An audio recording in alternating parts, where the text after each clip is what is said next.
Last night we had our monthly men's forum, Thursday, April 6th. And I have to tell you, it was, once again, and I'm not making this up. And by the way, everybody and the daddy showed up. And it was an excellent meeting, good fellowship, honest discussions, and it was a blessing. I have to tell you, if you're in the LA area and you want to really get into what's going on in your life and how to overcome it, because it's so easy to overcome, then you need to attend these meetings. Every first Thursday night at 7 p.m., men's forum, and every Sunday morning at 11 a.m., we have church. And church is for all, the family, entire family, men, women, and children.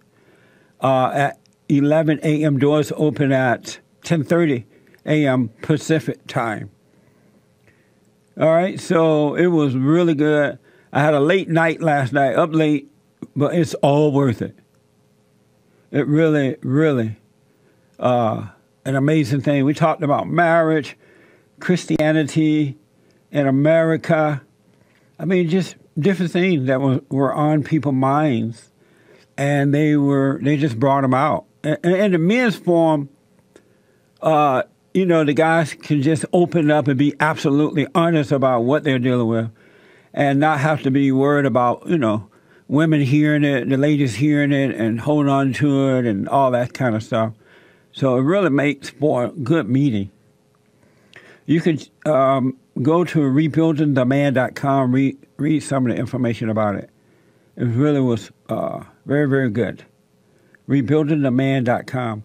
And again, you're all invited to church every Sunday.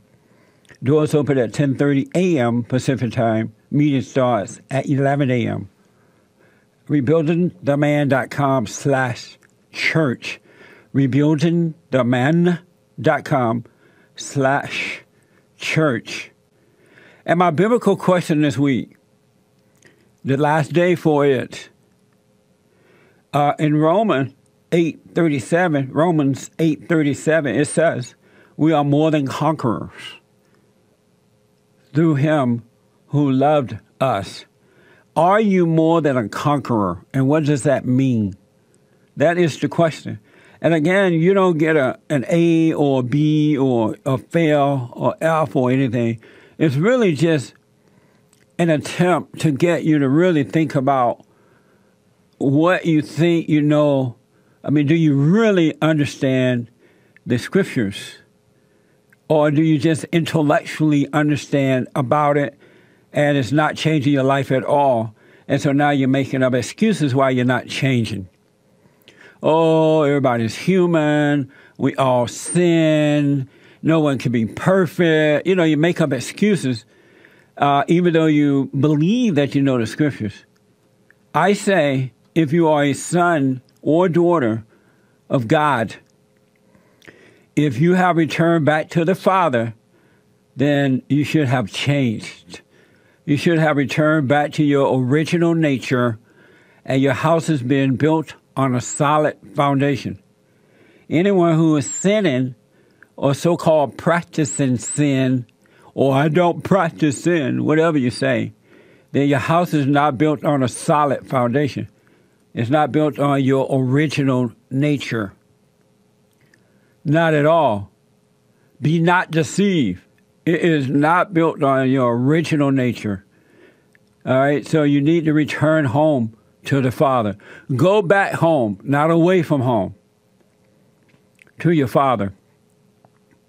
So that's why I ask these biblical questions, just to get a conversation going, get you to think about, do I really know this? And whomever put, I don't know if it's in the Bible, but whomever put practice in or start teaching practice sin, as long as you're not practicing sin, then I would leave that person, leave that church or whatever, because they are causing you to believe that it's okay to be of God and yet of your father, the devil. They really are. The preacher's lying to you, or whomever is telling you this. So just think about it. Food for thought.